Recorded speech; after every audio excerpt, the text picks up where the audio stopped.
nandyan po yun.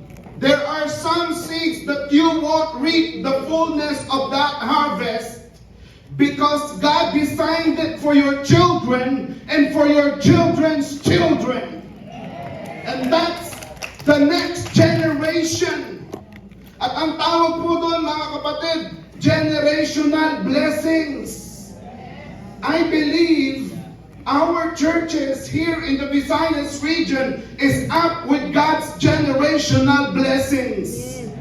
Isang araw, nakinig ako sa mga pastor na kaibigan ko sa Amerika, and then they were talking about, meeting with young leaders in different churches.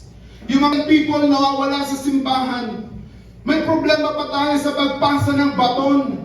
We are willing to pass the baton. Tumayo yung isang leader po kami, interesado sa baton, interesado po kami sa torch.